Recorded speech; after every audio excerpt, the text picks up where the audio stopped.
Senhoras e senhores, bom dia, boa tarde, boa noite. Professor Rodrigo de Física aqui na área para trabalhar com você a última parte da termodinâmica, a parte 3 aqui da nossa série de vídeos que trabalha com esse assunto. Em especial, hoje o nosso foco é trabalhar com as máquinas térmicas. Então, se você ainda não viu os outros vídeos, por favor, retorne lá, assista a parte 1, parte 2 e finalmente a parte 3, ok?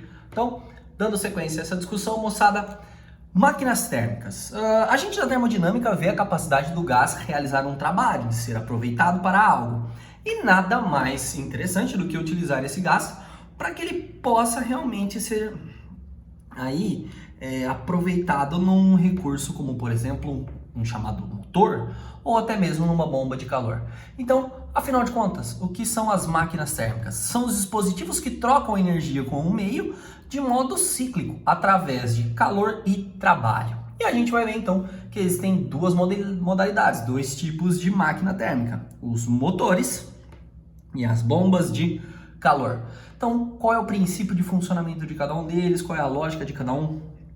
É o que a gente pretende aqui entender ao final dessa aula. Então, galera, a ideia é a seguinte: o que é um motor? O motor é um dispositivo que recebe de uma fonte de energia, de uma fonte quente, o que nós chamaremos de calor quente.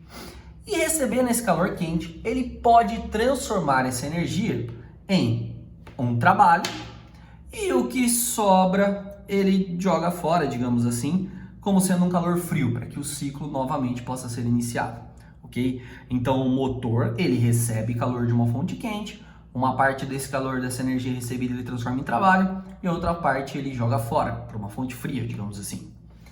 Já uma bomba de calor tem um processo um pouquinho diferente, porque ela pega a energia de uma fonte fria. Aplica-se nessa bomba de calor um trabalho e com isso ela libera energia a uma fonte quente. Apesar de parecer um pouquinho mais complexo esse aqui, a gente vai ver que não tem nada aí de diferente. Galera, acho que vai ser muito mais fácil a gente entender o comportamento de motor e de bomba de calor vendo exemplos aplicados. Então, começamos aqui a entender os motores. E para isso eu, fiz um esbocinho aqui de um exemplo de uma máquina a vapor, de um motor a vapor. Onde, por exemplo, uma caldeira, um carvão sendo queimado aqui, uma madeira sendo queimada aqui, vai se comportar como uma fonte quente. Ou seja, vai liberar para essa água uma energia que nós vamos chamar de calor quente. Esse calor quente transforma a água em vapor. Esse vapor sobe e sob alta pressão ele consegue empurrar esse pistão. Então, esse calor quente conseguindo empurrar esse pistão realiza um trabalho. Esse pistão, então, ele chegando ao fim do curso, ele deveria retornar à sua posição inicial para que houvesse, então, esse processo cíclico, que a gente cita aqui, que é uma das principais características da máquina térmica. Mas, para isso, uma parte do vapor d'água que acabou sendo, ou o vapor d'água que acabou empurrando o pistão, ele tem que ser jogado fora, ele tem que ser liberado para fora do ambiente. Ele vai ser liberado para uma fonte fria. Inevitavelmente ele carrega consigo uma parte de calor, que é a partezinha que veio lá do calor da fonte quente. Moral da história: em um motor, você vai pegar o calor quente, vai transformar uma parte dele em trabalho e outra parte em calor frio. Essa é a lógica. Nós então, por exemplo, no motor de carro, pegamos ali a gasolina, realizamos o etanol, existe uma combustão, isso libera um calor quente.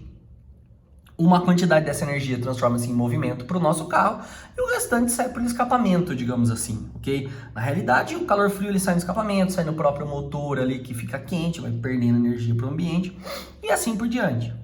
Nós, então, aqui na física, sempre procuramos entender como é que esse processo se relaciona, no caso dos motores. E aí, uma das análises possíveis para o motor é com relação ao seu rendimento.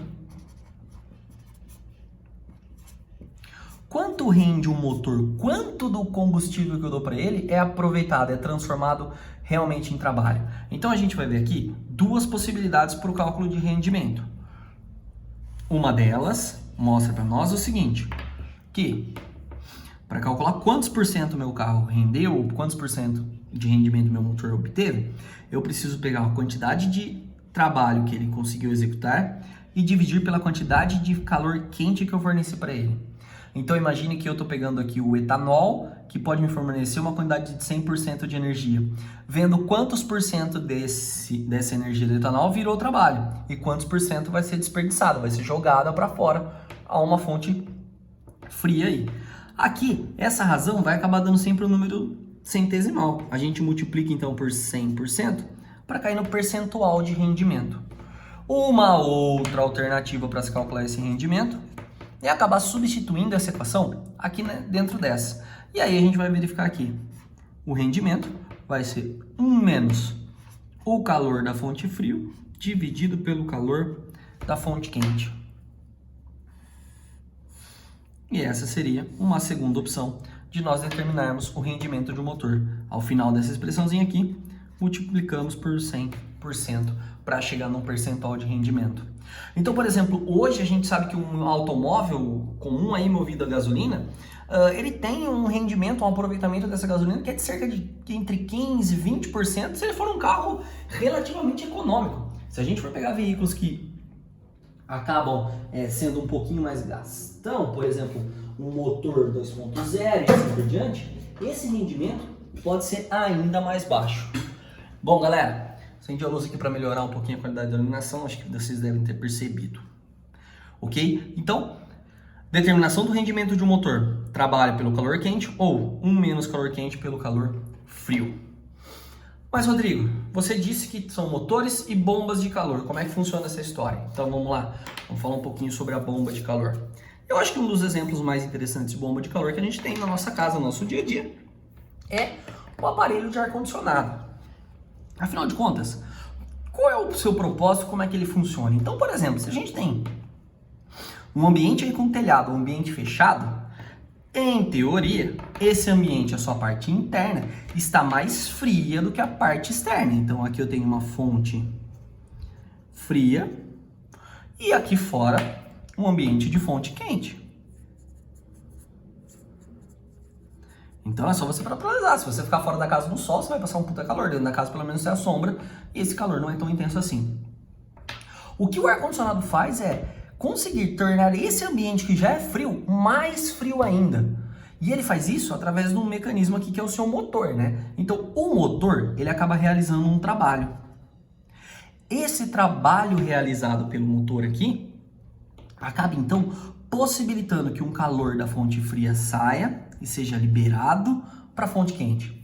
Galera, lembrando que esse não é o processo natural. A gente estudando na calorimetria verifica que o calor sempre sai da fonte quente e vai para a fonte fria. E aqui esse processo é contrário. Nesse processo, o que nós temos é o seguinte: o calor da fonte fria somado ao trabalho que você realiza para conseguir o processo vão ser jogados para a fonte quente. Então aqui a gente tem uma bomba de calor, um ar-condicionado, uma geladeira, funcionam com esses mesmos princípios. Uma coisa interessante aqui, que no caso das bombas de calor, o que determinamos é o seu rendimento. Ou melhor, desculpa, rendimento nos motores, a sua eficiência. E para chegar na eficiência, a gente pode basicamente fazer o seguinte: Ezinho igual. Pegar o calor que a gente conseguiu retirar da fonte fria, o tal do calor frio, e dividir pelo trabalho utilizado para esse processo. E assim a gente descobre a eficiência de uma bomba de calor. Tudo isso vezes 100%, ok? Moçada, motor e bomba de calor são dois exemplos de máquina térmica. E dentro desse contexto, os engenheiros físicos acabavam estudando muito as características de cada um desses elementos a partir de ciclos termodinâmicos. E dentro desses ciclos, nós temos um ciclo muito famoso, que é o chamado ciclo de Carnot. O engenheiro francês Nicolas Sartre-Carnot, ele tinha como um objetivo construir um motor que tivesse o maior aproveitamento possível. Um motor que ele chama de motor perfeito. E hoje a gente sabe que é apenas teórico, até naquela época ele já sabia, mas que seria um motor ideal, ok? Então, como é que Carnot elaborou suas ideias? Bom, para ele a ideia seria basicamente a seguinte: esse motor, ele deveria receber calor então de uma fonte quente, como se fosse o motor de um carro. Você ia precisar fornecer energia para ele. Mas o Carnot imaginou que toda energia que você fornecesse a esse motor deveria ser convertida em trabalho. Não haveria necessidade do gás que está dentro daquele motor absorver ΔU. Então, senhoras e senhores, se a gente lembrar da primeira lei da termodinâmica, no qual calor é igual a trabalho mais ΔU, para que toda essa energia que você forneceu fosse 100% convertida em trabalho, o ΔU deveria ser zero. Para o ΔU ser zero, essa transformação devia ser uma isotérmica. Então, o Carnot concluiu que uma primeira etapa do seu processo seria uma transformação do tipo isotérmica. Na sequência, então aqui a gente percebeu que houve uma expansão. O Carnot sabia que o motor, depois que ficou quente, deveria ser resfriado, deveria perder energia, pois o ciclo precisa acontecer. Só que ele gostaria que esse resfriamento não, então aqui eu vou colocar aqui a primeira etapa, etapa 1, não liberasse energia, não desperdiçasse energia. Então, aqui surgiu a ideia de uma expansão adiabática no segundo momento, porque nesse segundo processo aqui, o calor é igual a zero, é uma transformação do tipo adiabática. Seguindo essa lógica, para que o ciclo se completasse, ele então sabia que infelizmente ia ter que ser liberada uma quantidade de calor, ok? Então, um calor frio deveria sair aqui desse lado, pois esse calor frio sairia através de uma compressão isotérmica mais uma vez, justamente para não ter acúmulo de energia interna no gás, ou agora desperdício de energia interna do gás. E novamente, ele pensou em um processo que aumentasse a temperatura para que o ciclo se reiniciasse. E aqui nós temos a etapa 4. Então aqui, etapa 3, outra isotérmica. E a etapa 4, uma outra adiabática, onde o calor passa a ser zero.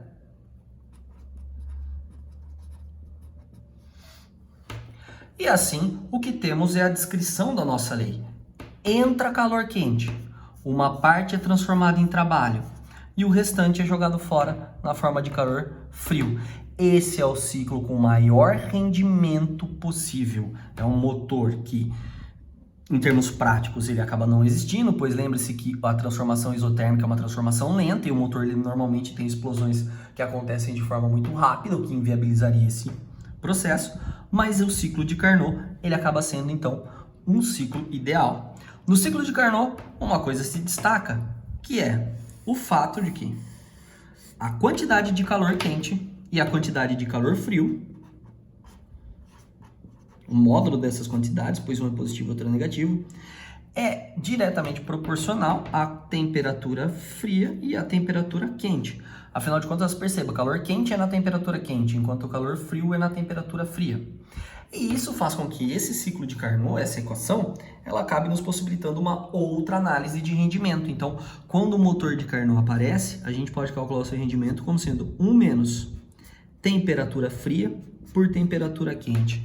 Senhoras e senhores, essa relaçãozinha aqui acaba sendo muito, muito importante e muito utilizada nas provas e nos vestibulares. Então, rendimento de um ciclo de Carnot, 1 menos a temperatura fria dividido pela temperatura quente. Essa equação aqui nos mostra o que chamamos de segunda lei da termodinâmica. Nos mostra que é impossível um ciclo termodinâmico render 100%. Como assim, Rodrigo? Pense comigo, senhoras e senhores. Para que esse rendimento, esse N, venha a ser 100%, essa expressão aqui, essa divisão teria que resultar em zero, porque aqui o N daria 1. Para que essa expressão resulte em zero, ou a temperatura quente seria zero, que daria impossível na divisão, ou a temperatura fria, a temperatura da fonte externa deveria ser zero.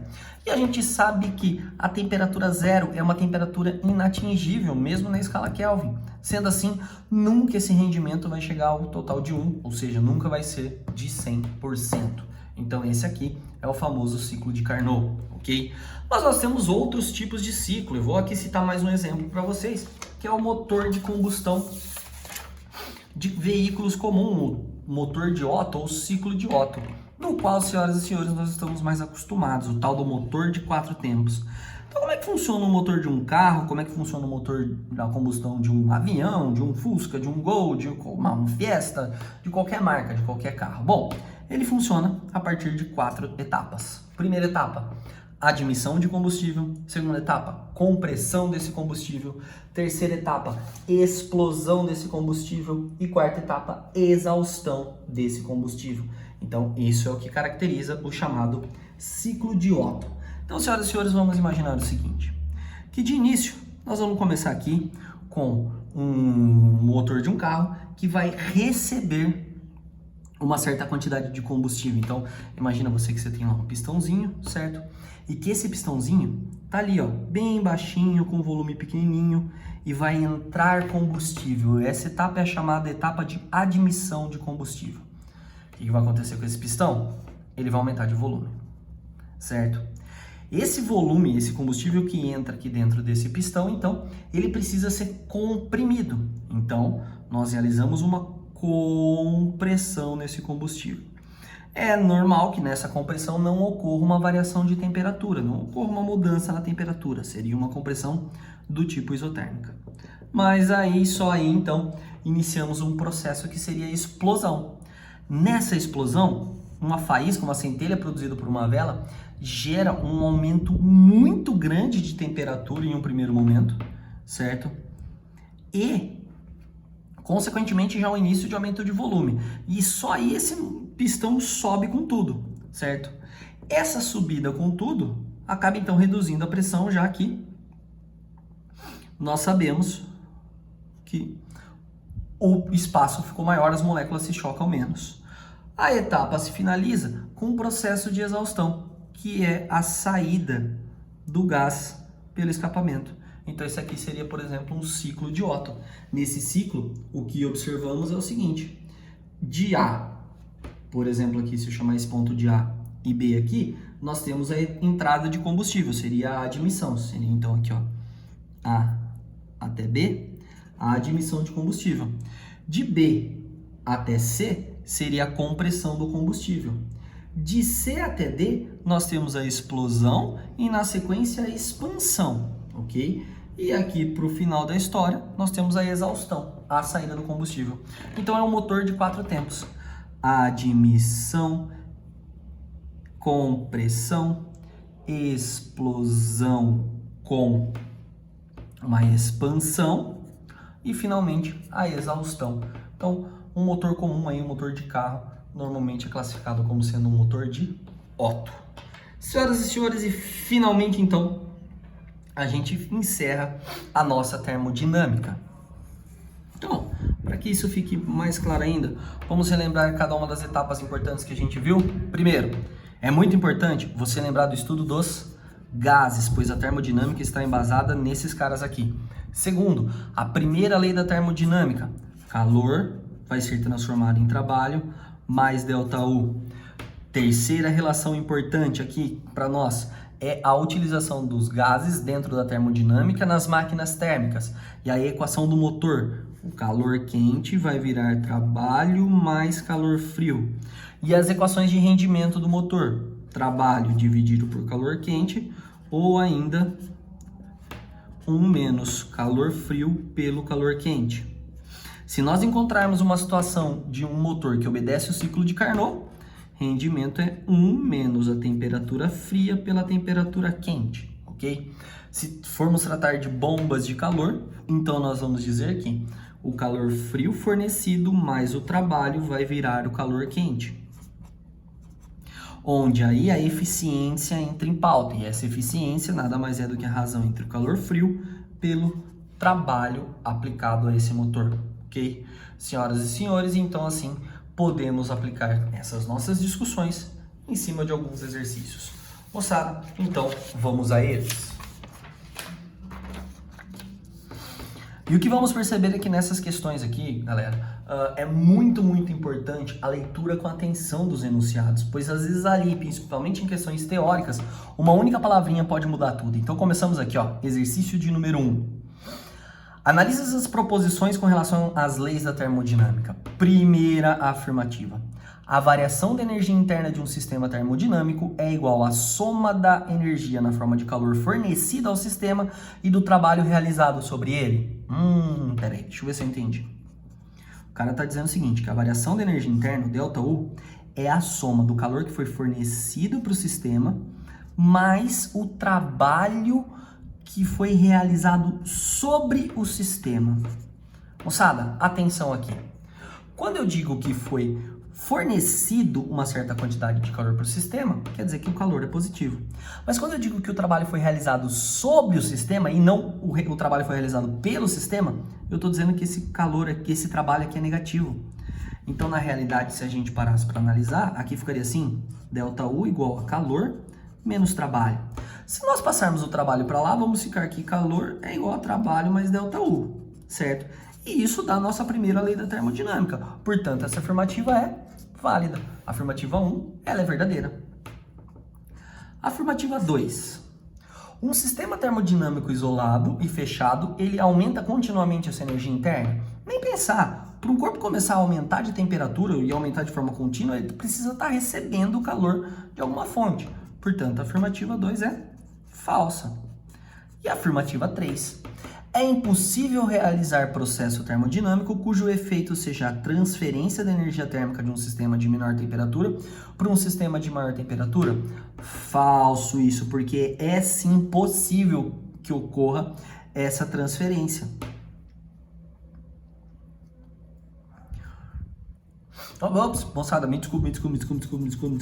Não, essa daqui é verdadeira, ok? É impossível que ocorra esse efeito cujo o único efeito seja a transferência de energia térmica. Então, peraí, vamos melhorar isso aqui, ó. Ele está dizendo o seguinte: é impossível realizar um processo termodinâmico em que o único efeito seja a transferência de energia de um corpo de menor para um corpo de maior temperatura. Naturalmente, a energia sempre vai do corpo de maior temperatura para o corpo de menor temperatura, certo? Mas pode ocorrer o inverso? Pode, desde que você realize um trabalho. Esse é o papel da bomba de calor. Então, se aqui ele diz que o único efeito seja isso, sem a utilização de um trabalho, realmente isso aqui é verdade, é impossível disso acontecer. Portanto, a gente fica com 1 e 3 verdadeiras, letra C. Exercício de número 2. Analise o gráfico abaixo que representa a transformação cíclica de um mol de gás ideal. Calcule na letra A o trabalho realizado pelo gás durante o ciclo. Moçada, o trabalho realizado pelo gás em um ciclo pode ser calculado a partir da área desse gráfico. E nesse caso aqui, seria a área correspondente a esse retângulozinho, que tem base 4, altura de 5 a 15, 10. Então, trabalho igual a base vezes a altura. 4 vezes 10, um trabalho de 40 joules. Esse trabalho, ele ocorre em que sentido? No sentido horário. Então, ele é um trabalho dito como sendo positivo. Se fosse um ciclo anti-horário, esse trabalho seria negativo. E a letra B quer saber o seguinte: calcule a maior temperatura e a menor temperatura absoluta nesse ciclo, considerando que o R é igual a 8 Joule por Kelvin mol, e justifique sua resposta apresentando os cálculos realizados. Bom, senhoras e senhores, uma das maneiras da gente observar quais são os valores de maior e menor temperatura seria analisando as isotermas. E aqui fica nítido que uma isoterma passa pela temperatura A, seria a isoterma mais baixa do sistema. E uma isoterma passando pelo ponto C seria a isoterma mais alta do sistema.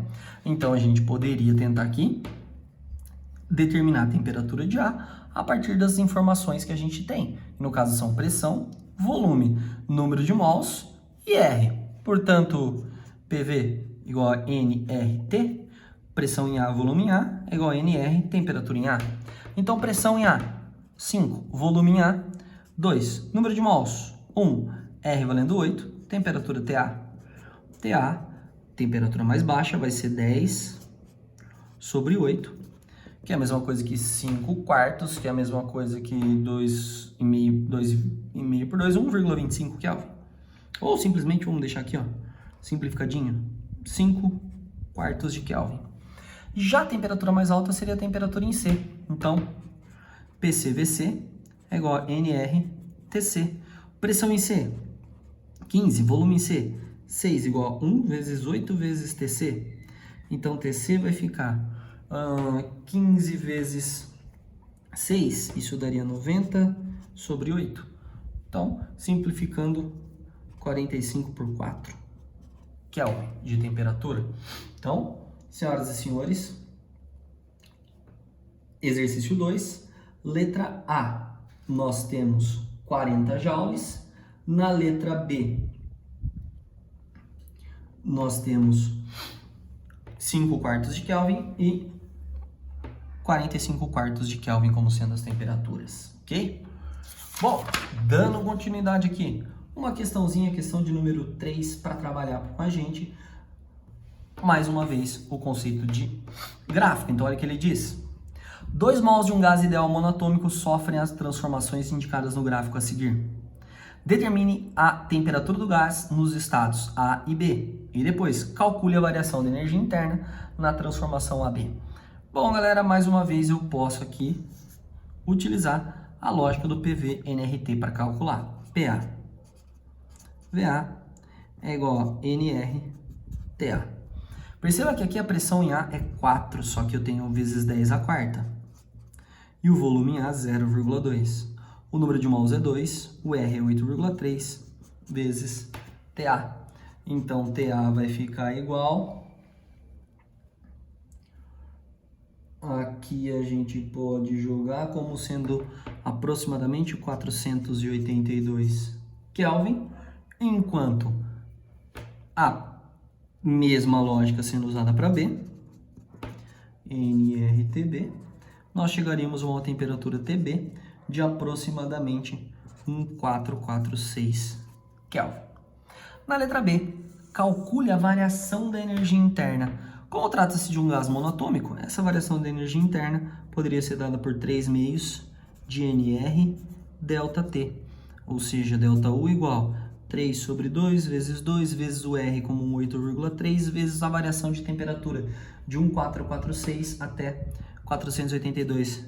Esse ΔU, senhoras e senhores, substituindo os valores aí indicados, giraria em torno de 24.000 joules de variação de energia interna.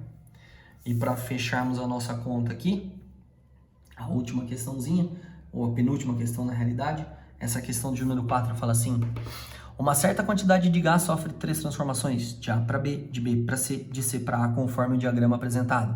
A respeito dessas transformações, afirmou-se o seguinte: o trabalho realizado pelo ciclo A, B, C, A é nulo? Jamais é nulo, porque para ser nulo, essa área deveria ser 0 e não é 0. O ciclo tem um trabalho diferente de 0.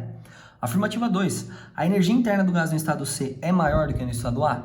Bom, o estado A está a uma certa temperatura TA. O estado C vai estar numa temperatura TC. E é nítido aqui que a temperatura C é maior. Se a temperatura C é maior que a temperatura a energia interna C é maior que a energia interna A. Afinal de contas, a energia interna é 3 meios de nRT. Depende de temperatura. Então, a afirmativa 2, ela é verdadeira. Afirmativa 3. Durante a transformação AB, o gás recebe calor e realiza trabalho. A transformação AB nos mostra o seguinte, que o gás sai de uma temperatura pequena, vai para uma temperatura maior. O trabalho realizado seria esse trecho aqui, ó, essa areazinha só aqui de baixo. Então foi uma expansão, o trabalho é positivo. Portanto, se pensarmos na primeira lei da termodinâmica, houve um aumento de temperatura, ΔU positivo. Houve a realização do trabalho, trabalho positivo. Portanto, o gás recebeu calor, calor também é positivo. Afirmativa 3 também é verdadeira. Ficamos nós com 2 e 3, letra E. E senhoras e senhores, para fechar essa conta, um exercício trabalhando com os motores. Deixa eu então colocar aqui essa questão de motores, eu acho que vai dar para todo mundo ver. Os materiais granulares são conjuntos de um grande número de partículas macroscópicas que têm um papel fundamental na indústria de mineração e na agricultura. A interação entre grãos são tipicamente repulsivas e inelásticas, decorrendo da dissipação de energia, principalmente por forças de atrito. Em muitas ocasiões, os sistemas granulares não se comportam como gases, líquidos ou sólidos. Eles são considerados apropriadamente como outro tipo de matéria. Por exemplo, uma pilha de grãos estável se comporta como um sólido. Se a altura dessa pilha aumentar acima de um certo valor, os grãos começam a fluir. E, portanto, nesse fluxo, ele não vai ser como de um líquido, porque tal fluxo se dará somente na camada superficial da pilha, enquanto os grãos inferiores, eles ficarão em repouso. Bom, senhoras e senhores, toda essa discussão para nós aqui não ajuda em praticamente nada, só nos dá contexto. Ele fala o seguinte: suponha que uma colheitadeira de grãos se comporta como uma máquina térmica de Carnot e funciona entre as temperaturas de 27 e 327 Celsius, a partir de uma potência de 1000 watts recebida aí por ela. Calcule em joules a quantidade máxima de energia que pode transformar em trabalho mecânico por 1 segundo. E, para a marcação no caderno de resposta, despreze caso exista a parte fracionária do seu resultado final obtido. Então, senhoras e senhores, vamos lá. Eu tenho uma máquina que funciona conforme um ciclo de Carnot. Portanto, o rendimento dessa máquina pode ser 1 menos a temperatura fria pela temperatura quente. O rendimento da nossa máquina é 1 menos. Temperatura fria, ele diz 27 graus Celsius. Portanto, a gente assume como sendo 300 Kelvin. Temperatura quente, 327 graus Celsius. Portanto, a gente assume isso como sendo 600 Kelvin. Esse rendimento aqui daria 1 menos meio, ou seja, um rendimento de 0,5. O que nós entendemos como sendo um rendimento de 50%. Ou seja, toda a energia que ele recebe, e no caso ele recebe 1000 watts, que é a mesma coisa que 1000 joules a cada segundo, metade disso vai ser convertida em trabalho mecânico. Então, se a gente parasse aqui para analisar, ele perguntou, calcule em joules a quantidade de energia que essa máquina pode transformar em trabalho mecânico a cada 1 segundo. Então, a gente sabe que rendimento seria o trabalho dividido pelo calor vindo da fonte quente. Supondo que essa fonte quente nos forneça 1000 joules e esse rendimento é de 50%, isso é igual ao trabalho sobre 1000. Esse trabalho nos resultaria aqui em 500 joules. Senhoras e senhores, então, 500 joules são transformados. A gente encerra assim a nossa sequência de estudo na termodinâmica.